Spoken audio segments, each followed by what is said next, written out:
This is the Samsung Galaxy A53 5G. It's a mid-range phone from Samsung company and it has many features of last year's Galaxy A52.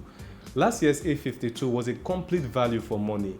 And what about this A53 5G? Well, let's find out.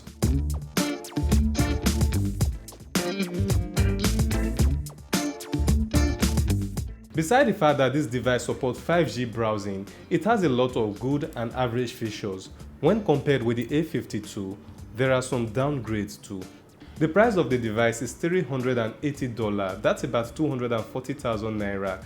The price of the device also depends on the variant. A53 5G has 5 variants of different storage space: 128GB ROM, 4GB RAM, 128GB ROM, 6GB RAM, 128GB ROM, 8GB RAM, 256GB ROM, 6GB RAM, and 256GB ROM, 8GB RAM. The device comes inside this small box. It's actually small that one can argue that it does not worth a phone of this price. Though the main reason why the box is small is that it doesn't come with a charger, earpiece, and bumper case. You only get the phone, a SIM remover tool, quick start guide, and a Type-C USB cable. And just in case you are not aware, Samsung isn't including earpiece and chargers in their box because, as they claim in their website, they are trying to reduce the impact that their products have on the environment. Wow!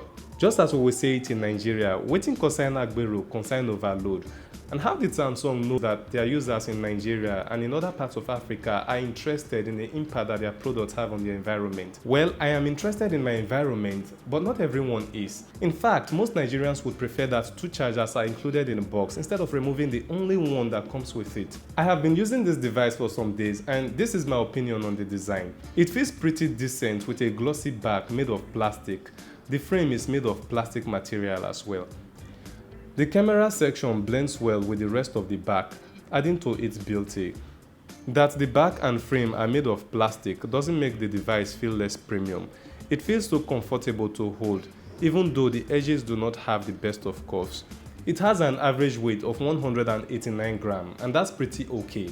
So this is Megalite Unboxing, and if you are new here, welcome. Don't forget to subscribe to this channel and remember to like this video as well. If you make any comments right below, that will be awesome. Back to the design. There is a microphone at the top and another microphone at the bottom. The bottom also comes with a SIM tray, a USB Type-C charging port, and a speaker. The SIM tray here supports 2 SIM cards and a memory card.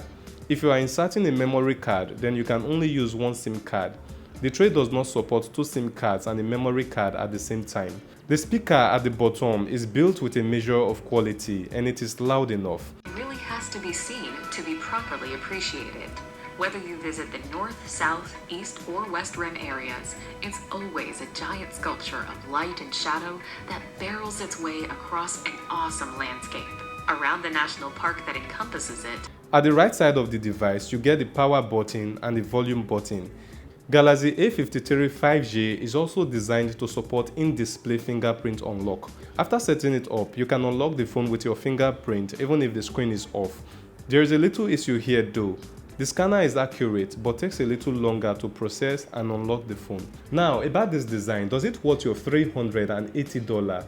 The answer is no, and people are not talking about this because Samsung is a big brand and people generally assume that whatever product Samsung design is perfect. Tecno Mobile, Infinix company, and even Oppo will make better devices with better design. For example, Tecno Camon 18 Premier costs way less and I feel that it even has a better design. So, what about the display?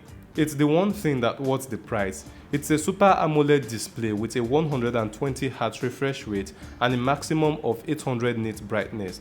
Under direct sunlight, viewing content on this device will be challenging, but that's what you get with this device.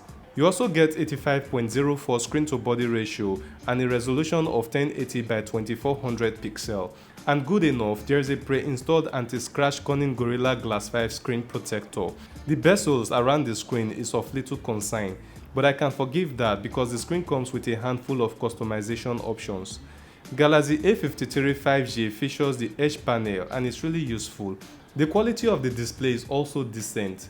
From the display lock screen, you can find this really cool animation and it shows just how real the display is. This display also comes with fine rounded curves at the edge, and they only add to its beauty.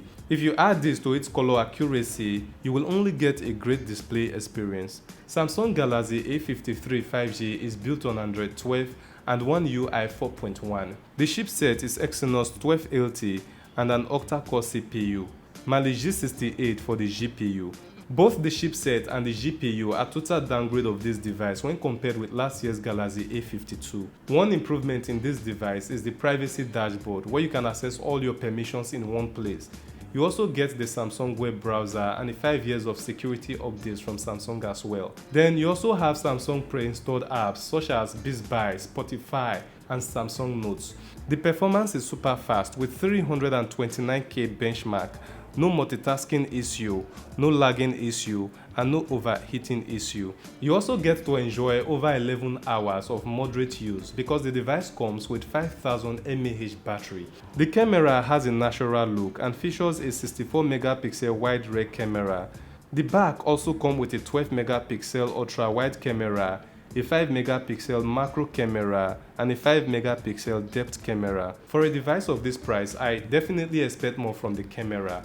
I'm not saying that 64 megapixel for the rear camera is not good enough. I only expect more from its output. The front camera comes with 32 megapixel and it's also great. Okay guys, this is the front camera of the Samsung Galaxy A53 5G, and I guess it's kind of okay. Well, it's not exactly what you think, because a 5G device, I expect it to have a better camera.